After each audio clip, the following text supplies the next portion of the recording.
Hello and welcome to the Irish VC. In this episode, Mark Farley brings you a fireside chat with Brian Thornes, orthopaedic surgeon turned inventor and CEO of Expalt Orthopaedics. It's a short, punchy episode packed with insight, and if you're an angel investor listening in, there might just be a compelling opportunity in store. So without further ado, let's dive straight in.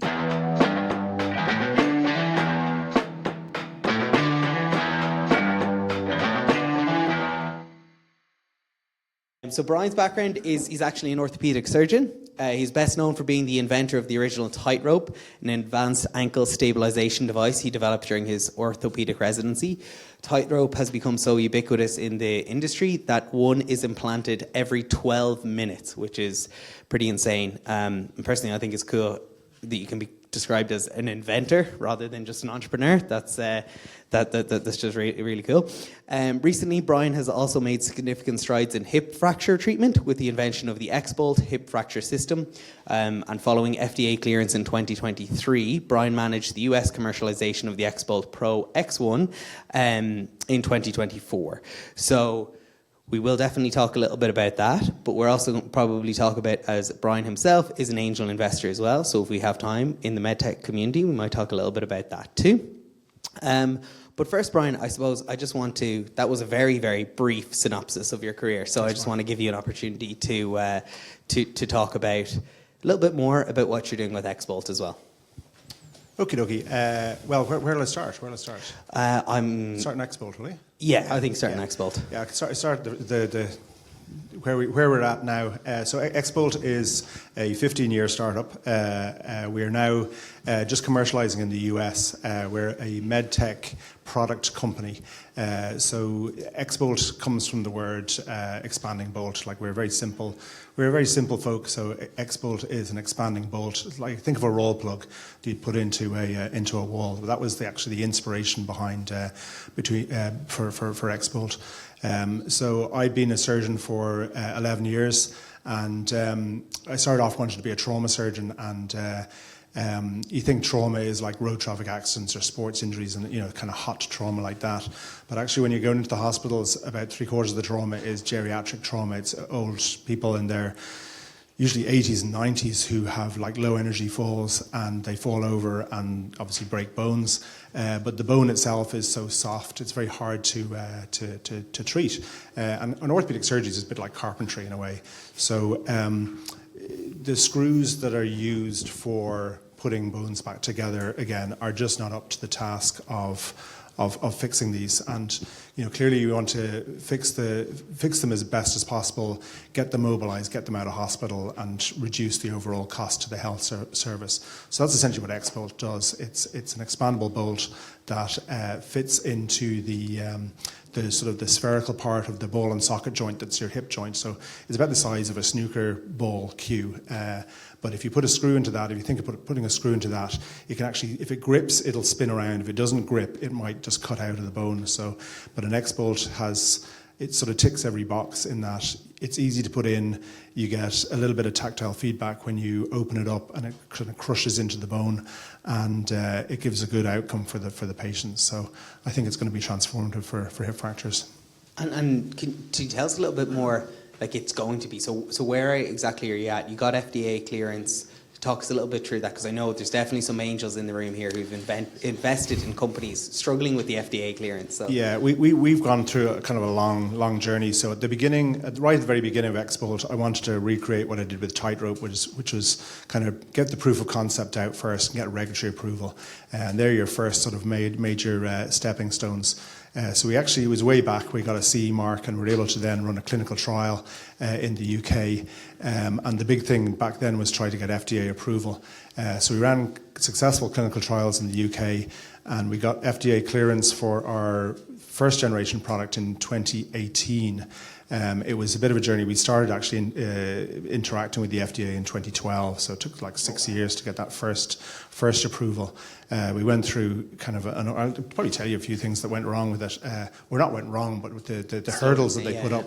So one of the technical issues was that there was too much friction within the bolt, and we used a compound called Parylene. It's like a Teflon. but it's medical grade and it's been used everywhere around the body except in the bone. And the FDA wanted to have an animal study for proving that it was safe. So 66 rabbits unfortunately met their demise, proving that it's safe. Well, yeah, like it absolutely was safe. So that was one of the things. And then they came up with another technical thing and then another technical thing. So it was quite a while getting through that first FDA journey. And then we got approval in 2018. But by that stage, we realized that we couldn't really market it in stainless steel. We had to market it in titanium. So we sort of pivoted. But it's easy to pivot when you're a small company, I guess. That's probably one of the advantages of where we are and at the moment. And actually, even if you look back from before 2018, we had all that clinical data. So we have garnered a lot of evidence on our journey, and our knowledge is way, way better than it has been, in previous years. And maybe touching a little bit more with the FDA approval and I suppose access to the US, going into the US market. I know some of your team was over for the whole St. Patrick's Day palava that goes on over in the States, and all the kind of the kissing hands, shaking babies sort of things. Do you think that the American market is definitely the way forward for you, or do you think that with Trump's and the tariffs, are things going to change, or? Yeah, there's been, I guess it's 5-6 years ago, there was a big change in terms of MDR. It actually stemmed from, there was a breast implant scandal in France where the company ended up using industrial silicone rather than medical grade silicone, and then the European Commission then decided that they'd up the rules in terms of getting regulatory approval. But for a young company like ours, we just take the path of least resistance. Yeah. So previous to that, CE mark was the easiest path to take, and we had actually taken that back then, and FDA was tougher. Whereas now FDA is the easiest route to go.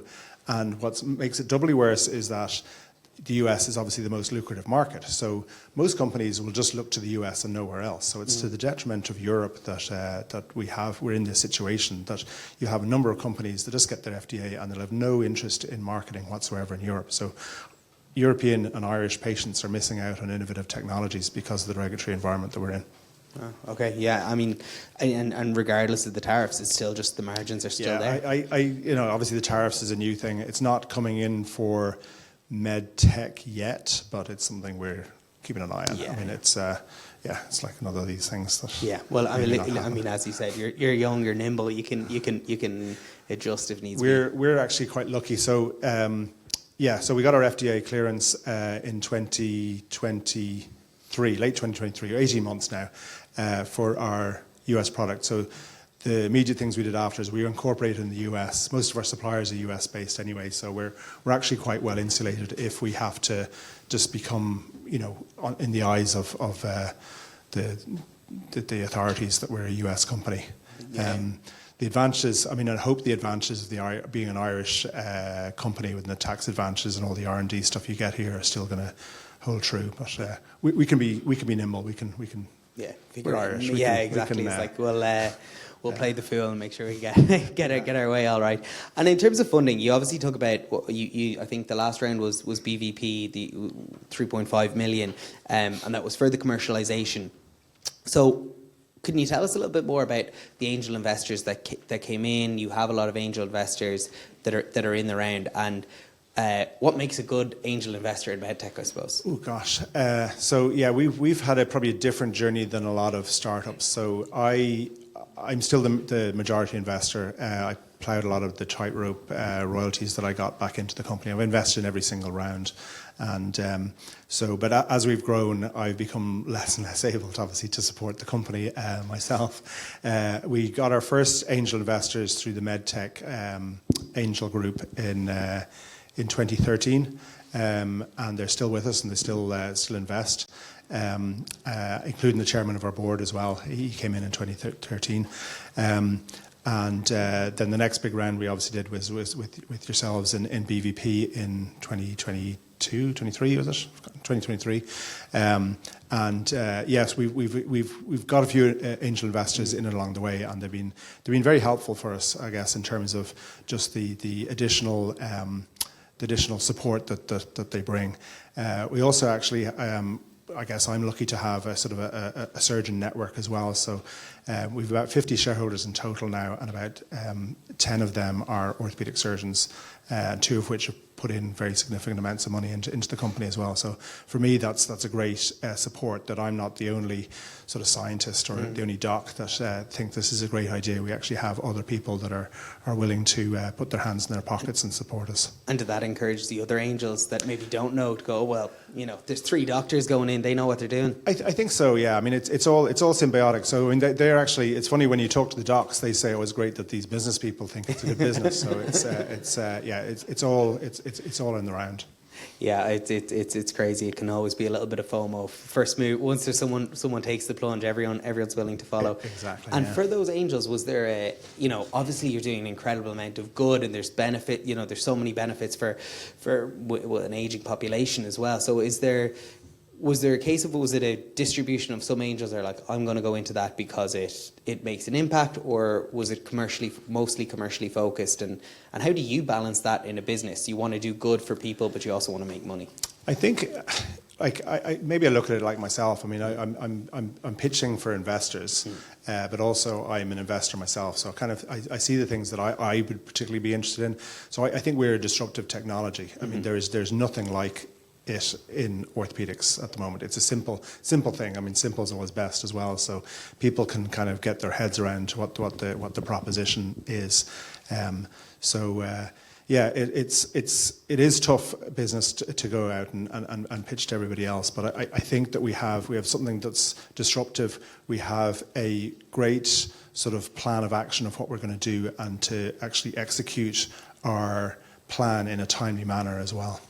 And so you're saying that's what you look for as a medtech investor yourself. That's also what you look for. Yeah, I think number one, if it's not disruptive, if a Chinese company or something could reproduce what you have and flood it in the world, then there's no point in going there. If another company can take it on and be a faster route to market, there's quite a lot of things that would become commonplace, I think, very, very quickly. I mean, even now, actually, looking back on my tightrope, so there's a ton of companies. It's come off patent last year, and there's nearly every major orthopedic company now has a tightrope-like product. So you have first mover advantage being the innovative one, but you've got to basically seize on that. So that's the first thing, and always, even like in the business now. Everything we do is done with time is the major currency.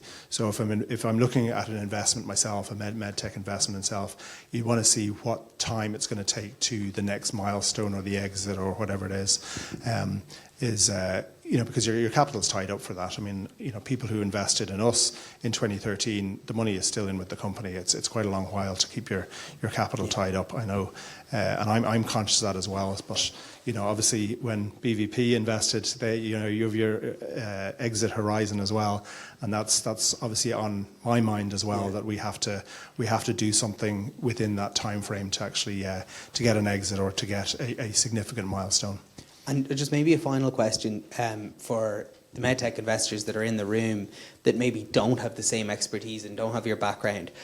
How should they follow up in terms of, or how should they do their due diligence? Do they need to lean on experts? Because, as you said, how do they know that it's not going to be something that can be replicated so easy by the Chinese? Yeah, I mean, like the investments that I've done, a few of them haven't gone well as well. And you kind of think, oh, if only knew this, only knew that. So, yeah, people are obviously going to be comfortable with their own level of due diligence on certain things. And we've obviously had due diligence done on us as well. Mm-hmm. I'm a technical person, and if I didn't know something on the medical side, I would ask a buddy, a friend, or a colleague, whatever. Like, say, if it was interventional radiology, I'd ask an interventional radiologist, is this going to be a good thing or not? Or an ENT surgeon, is this going to be a good thing or not?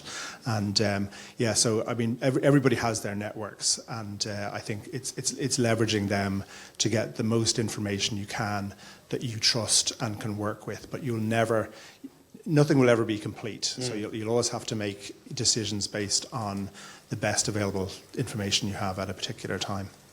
Okay, and I know we could go on. We did yesterday for about 45 minutes when you're planning this. So I know we can go on and talk and go down many different rabbit holes. So I know we do have to wrap up. But I suppose the last thing to just talk about is you obviously have raised investment. You're talking about next exit. just maybe for anyone who's in the room who might be interested, when are you going to raise next, and what are you looking for? Yeah, maybe just to sum up where we are at the company. So, like I said, we're commercialising in the States. We are increasing our distributor network. We have, even last week there, we just sort of signed up a distributor that'll cover most of California for us.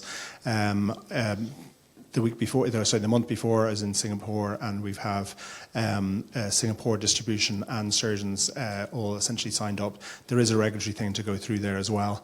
In terms of our fundraising, so we have our model is a very limited launch at the moment. So we're obviously working really tight on our capital. We have 20 instrument sets. These are the toolkits to do the operations. In order for us to scale, we need to be up at 100 plus of instrument sets. Each one costs about $20,000. So, we need, we need 10 million plus as our next round. And we're talking to a number of investors. We do all the time in terms of doing that. But I guess anyone in the audience as well, if they had big enough checks to go in. We did take, in the last round, we did take 2 or 3 angels in with significant check sizes as well. So if people were interested, sure, get in touch. Absolutely. And I know, obviously, MedTech might be talking, and there is some MedTech investors in the room as well. Okay, perfect. Brian, that was fantastic. Thank you so much for that. Really appreciate that. We're going to move on to the next one. Thank you. Thanks. We didn't mention Grotto 1. We didn't, yeah.